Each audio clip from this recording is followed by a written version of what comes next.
تھا رب نے جو مشن آپ کو دیا تھا وہی مشن مبارک پور میں موجود ہے کہ نہیں ہے؟ جو قرآن اللہ نے آپ کو مکے میں دیا تھا، مدینے میں دیا تھا، مبارک پور میں بھی وہی قرآن ہے، ہندوستان بھر میں وہی قرآن ہے، وہی سنت، وہی شریعت، وہی دین، وہی سب چیزیں محفوظ ہیں۔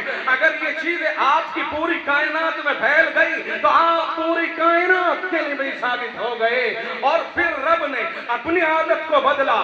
پہلے اللہ کی عادت یہ تھی کہ آپ نبیوں کے ذریعے سے امتوں کی اور لوگوں کی رہنمائی فرمایا کرتے تھے، مگر میرے آقا تشریف لائے، رب نے کہہ دیا میں اپنی عادت کو بدلتا ہوں۔ میرے مصطفیٰ ان سے بتاؤ میری عادت کیسے بدل رہی ہے۔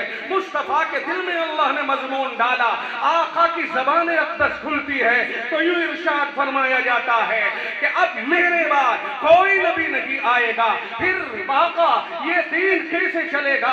پھر میرے نبی نے فرمایا ان العلماء ورثۃ الانبیاء، اب یہ دین نبیوں کی شکل میں نہیں بلکہ علماء کی شکل میں آگے بڑھے گا۔ میرے رب نے محمد الرسول اللہ کی تشریف آوری کے بعد وہ تاج ختم نبوت سجا کر کے نبوت کا دروازہ بند کر دیا، مگر کار نبوت کو بند نہیں کیا، کار نبوت جاری رہا علماء کی شکل میں، وارثین انبیاء کی شکل میں۔ کیا خیال ہے آپ کا یہ علماء پوری دنیا میں نبوت کے مشن کو لے کے گھوم رہے ہیں کہ نہیں گھوم رہے ہیں؟ ثابت ہوا کہ اللہ کے نبی پوری دنیا کے نبی ہیں۔